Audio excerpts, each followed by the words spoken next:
Pierre Reboul, bonjour. Enguerrand Renaud, bonjour. Bienvenue au Buzz Média Orange Le Figaro. Vous êtes le fondateur, alors c'était avec François-Henri Pinault, de l'Electronic Business Group, plus connu sous le nom d'EBG, qui est en ce moment présidé par Stéphane Richard. Alors l'EBG, vous le présentez comme étant le premier club d'affaires de l'économie digitale en France.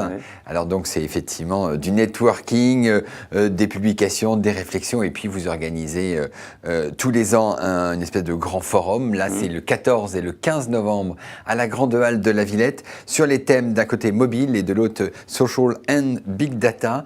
Ça s'adresse à qui ? Ça s'adresse au profil des adhérents de l'EBG qui sont les grandes marques. Donc contrairement à d'autres organisations qui ciblent davantage les startups early stage, donc en phase d'amorçage, nous ciblons les grandes entreprises et les grandes marques qui développent des apps sur mobile, des applications sur Facebook et autres. Donc vous adressez à leur directeur marketing d'un côté, à leur directeur digital et numérique de l'autre. Exactement, c'est les deux. Et vous leur dites, voilà, c'est un endroit où à la fois ils peuvent se rencontrer, connaître les meilleures pratiques, c'est ça ? Oui, c'est eux qui parlent et c'est eux qui sont dans la salle. Donc si vous allez sur notre site, vous verrez la liste des inscrits. On doit en être en 1200, quelque chose comme ça aujourd'hui, et c'est que des directeurs marketing et que des Chief Digital Officers, donc directeurs digitaux de grandes marques. Alors, ils vont devoir se séparer, hein, parce qu'il y a deux scènes en même temps. Il y a deux scènes en même temps. Comment est-ce que vous allez... C'est hollywoodien. C'est hollywoodien. C'est Mankiewicz. Voilà. Il faut venir à deux ou il faut avoir un don d'ubiquité? Alors, on a essayé de dispatcher les sujets en fonction des objectifs des participants. Donc, il y a deux types d'objectifs. Le premier, c'est de promouvoir une marque et de générer de la data, et puis de traiter cette data. Donc ça, c'est l'objectif, on dira, des directeurs marketing. Et l'autre, c'est de générer du chiffre d'affaires directement sur Internet, essentiellement par des apps, donc des apps sur Facebook et des apps sur mobile. Et c'est ainsi qu'on a essayé de dispatcher, de sorte que quelqu'un qui ne s'intéresse qu'à la génération de chiffre d'affaires sur Internet aille écouter Rovio, Coyote, Rovio c'est Angry Birds, et toutes les apps de ce type qui viendront expliquer leur chiffre d'affaires, comment elles font pour être en haut des classements, etc. Qui sont vos grands keynote speakers ? Alors, on a nos keynote speakers, c'est essentiellement, comme je le disais, les directeurs marketing de grandes marques. Donc, c'est Hertz, c'est Kraft, c'est Unilever, c'est Beiersdorf. Voilà. Donc, c'est un événement européen, enfin, c'est un événement international, mais les gens viennent essentiellement d'Europe et, disons, de New York.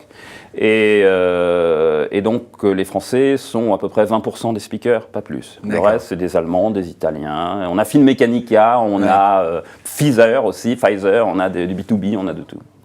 Alors, vous avez abordé la question aussi de l'investissement en France, là. Oui, on commencera comme ça. Voilà, vous commencez comme ça dans les startups numériques. C'est un sujet qui vous tient à cœur depuis très longtemps. Ça fait une dizaine d'années, une quinzaine d'années que ça a été créé.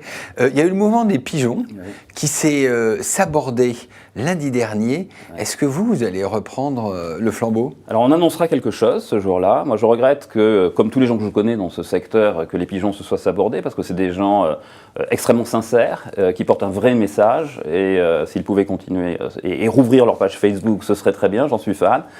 Je ne sais pas pourquoi ils se sont sabordés, mais nous, on va annoncer quelque chose, disons, de plus professionnel, et de plus consensuel, parce qu'il y a tout le monde, il y a y compris d'ailleurs les services publics à l'EBG, il y a le ministère de la Défense ou de l'Éducation par exemple. Donc vous allez annoncer quoi ? On verra, puisque vous êtes partenaire, vous verrez.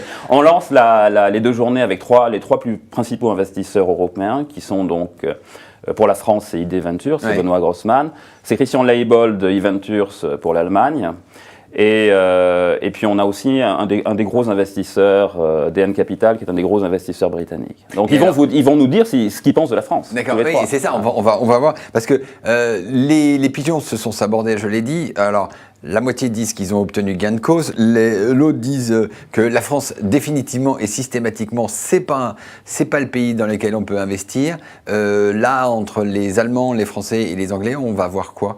Qu'il vaut mieux aller à Londres ? Qu'il vaut mieux aller en Allemagne ? Alors, le fait est qu'il y a 2 choses. Il y a d'une part la réglementation fiscale, enfin les nouvelles règles fiscales telles qu'on pense qu'elles vont être présentées dans le projet de loi de finances.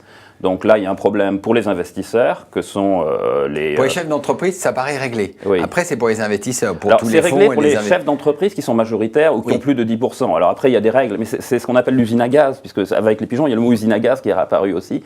Il faut quelque chose de simple, et il faut aussi que les investisseurs, et là-dedans, il y a ce qu'on appelle le love money, il y a la famille, il y a les amis, etc. Il y a plein de gens qui risquent de perdre, qui ont, dit-on, 50%, en réalité beaucoup plus, parce que vous pouvez faire des transformations de 20 et 30% aussi. Hein. On ne devient pas milliardaire en étant un business angel. Non.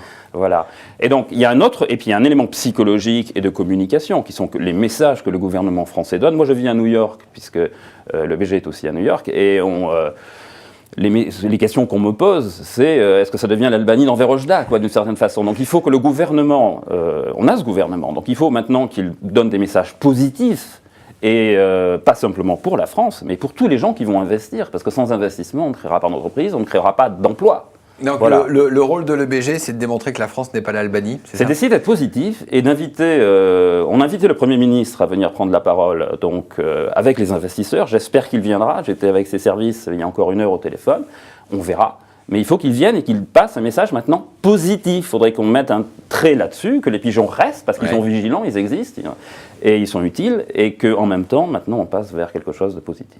Très bien, nous verrons ça donc le 14 et 15 novembre à la Grande Halle de la Villette. Pierre Reboul, merci. Merci et à vous. Nous nous retrouvons lundi avec un nouvel invité. Merci. Merci.